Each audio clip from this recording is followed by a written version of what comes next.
This channel does not promote any violent, harmful, or illegal activities. All content provided by this channel is meant for an educational purpose only. থানায় আমি আমার নিজের জন্য সুরক্ষার জন্য একটা কেস ডায়েরি করতে এসেছি, জেনারেল ডায়েরি। কি হয়েছে, কি কারণে?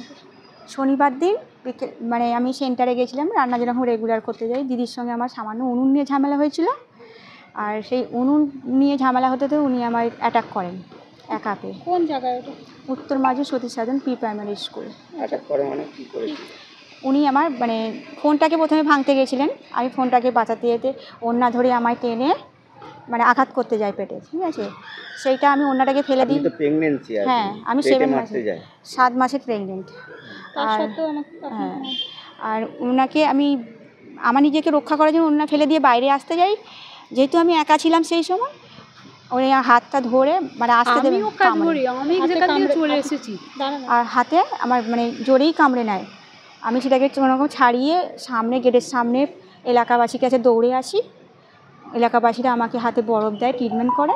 এর আগেও কি এরকম হয়েছে ঝামেলা? হ্যাঁ, আমি 2 মাস যখন প্রেগনেন্ট ছিলাম তখনও আমার ওই ছিলে ফেলে দিয়েছে। কেন বারবার আপনাকে অ্যাটাক করছেন কেন? উনি মেন্টালি একটু সাইড ইফেক্ট আছেন, মানে মানসিক একটু অসুস্থ আছেন।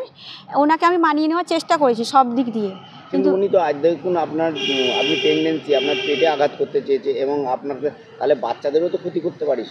হ্যাঁ, উনি করতে পারেন, উনি রেগে গেলে যে কোনো কাজ করতেই পারেন। বাচ্চাদের কি মারধর করতেন স্কুলে? না, বাচ্চাদের সেরকম করে না, কিন্তু রেগে গেলে উনি প্রচণ্ড মানে অশ্লীল ভাষাও বলেন। এবার আমাকে সেদিন হয়তো রাগের মাথায় করেছে এরকম। আচ্ছা, দেখলাম যে স্কুলে তালা ঝুলছে, এতে তো বাচ্চাদের পড়াশোনার ক্ষতি হচ্ছে। মানে ক্ষতি নিয়ে নয়, অ্যাকচুয়ালি দিদিমণিদের মানে একটু করার জন্য অভিভাবকরা গার্জেনরা তালা দিয়েছেন, যাতে একটু বিচার ভালো হয়। যে দিদিমণিদের চাইছেন আপনি? আমি চাইছি যে সেন্টারটা ভালোভাবে চলুক। আপনি থানায় এলেন? থানায় এলাম নিজের সুরক্ষার জন্য, যেহেতু আমি অভিযোগ লেখাচ্ছি। আমার নিজের পেটের বাচ্চা আছে, ভবিষ্যতে তো আমি ওই সেন্টারেই যাব। উনি ওই এলাকারই লোক। আপনি কাজ করতে চাই? হ্যাঁ, আমি ওখানে কাজ করতে চাইছি, মানে যেন পরিবেশটা ভালো থাকে, ঠিক আছে? আপনি কি করেন ওই স্কুলে? আমি রান্নার কাজ করি, সহায়িকা। কতদিন কাজ করছেন? আমি 1.5 বছর ঢুকেছি।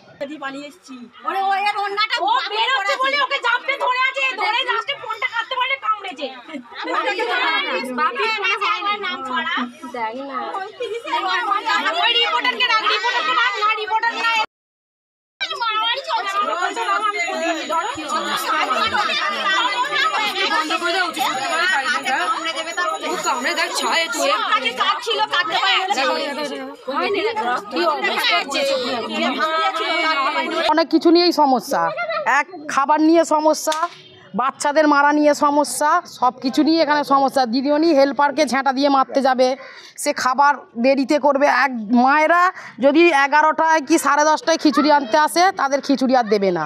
কেন দিদিমণি হেল্পারকে মারধর করে? ওই তো রান্না করতে দেরি হবে। ও যদি ঘর থেকে সুপারি পাতা, নারকল পাতা নিয়ে এসে রান্না করতে দেয়, সেই খাবারটা কত দেরি হবে? টাইমের মধ্যে হবে কি? একে তো বাচ্চারা পাবে না খাবার, তার মধ্যে সেদ্ধ হবে না। ডিমকে চাবি দেবে কেন? আমার বাচ্চা একদিন যদি নাই স্কুলে আসে, তা বলে তার খাবারটা কোথা যায়? সে খাবারটা তো তার পাও না, তাহলে সেই খাবারটা যায় কোথা? আচ্ছা, স্কুলে তালা ঝুলছে কেন? স্কুলে তালা আমরা দিয়েছি এই অশান্তির জন্য। প্রত্যেক দিন অশান্তি হবে। একটা হেল্পারকে একটা দিদিমণি এমন কামড়েছে, তার এখন অবধি হাতে দাগ আছে। এই সিস্টেমটা কোত্থেকে পায় ও সাহসটা, যেরকম করে কামড়াবে? তালা দেয়া কি কারণে তালা দেওয়া? স্কুলে তালা দেওয়ার কারণ হচ্ছে শনিবার দিনকে তখন প্রায় 10:30টা বাজে, মানে রান্নাবান্না প্রায় শেষ হয়ে গেছে, বাচ্চাদের খাবারও দেওয়া হয়ে গেছিলো। উনুনকে নেতা দেওয়ার উদ্দেশ্য করে উনুনটা কোনো রকম ভেঙে যায়।